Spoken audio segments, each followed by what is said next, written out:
Hello, my name's Laurel Papworth, and today we're going to go through ChatGPT from OpenAI, artificial intelligence, and how it can be used, just a couple of little ways, for realtors and real estate agents. If you go to chat.openai.com/chat, you'll need to sign in or sign up. And then once you've done that, you'll notice that on the left-hand side, and this is super important, you've got your saved searches. And the reason why they're important is because unlike Google search, this saves the search and learns from every modifier that you put in. So you go back and you search again, and the AI gets a better idea for what you're actually looking for, I guess.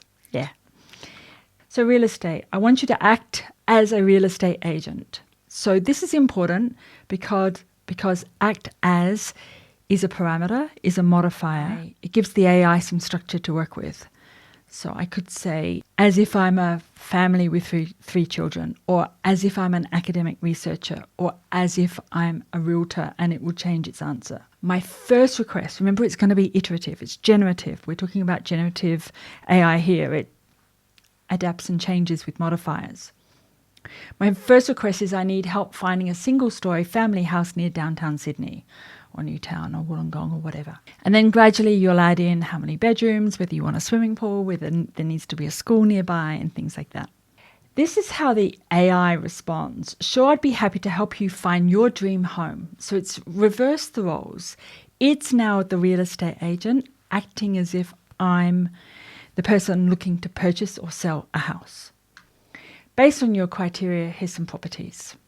And it gives me 3 properties. Now, I will say I made an error here. I should have limited the search. But let's go to the second thing that I think is good for real estate agents. Please write an email newsletter on, I don't know, what do you write email newsletter on? Selling houses in the eastern suburbs of Sydney in an informal tone as if a real estate agent, realtor.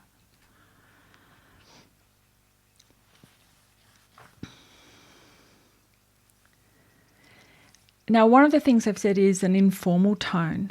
So this is an exciting news about the latest opportunities, spacious, stylish, I guess, emotional terms. It's trying to evoke an emotion. I can now go back and add prompt adjectives. Remember, we're iteratively, generatively generating this email newsletter. So I can now go back and use clearer language about the tone that I want to use. So prompt adjectives would be lively, compelling, exciting, charming, confident, trustworthy, knowledgeable, bold, courageous. I'm not sure you'd use those, but powerful, passionate.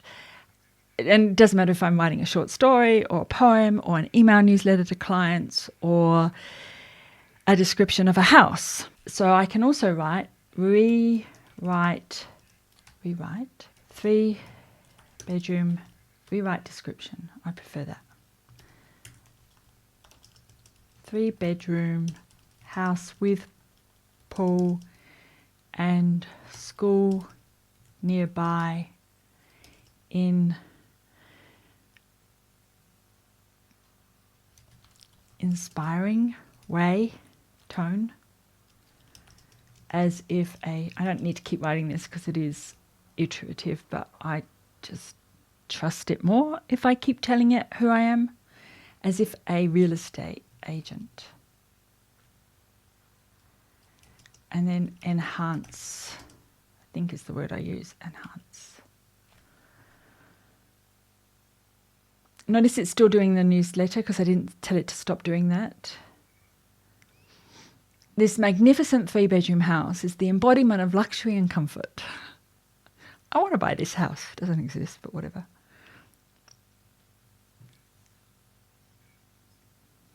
Featuring spacious living rooms, a gourmet kitchen with top-of-the-line appliances. So it's not a fixer-upper then. So you can keep working on your email newsletters, on your description for houses, and it will generate the descriptions as much as it can. I use Enhance. Actually, I used it for my bio because I tend to just list the facts about who I am and what I've done. And it had me as world leading this and something else, but I guess it was picking stuff up. Anyway, I just thought this might be interesting. If it is, please let me know. If it's not, yeah, let me know. If you know a real estate agent who might be interested in artificial intelligence and real estate, realtors, please pass this on to them. I do have a course in April about learning the modifiers and the prompts and things like that. But, you know, I'm going to put videos up from time to time. You don't have to do a one-day course with me. Thank you so much. My name's Laurel Papworth, and I will see you in my next video tutorial lecture. Thank you. Bye.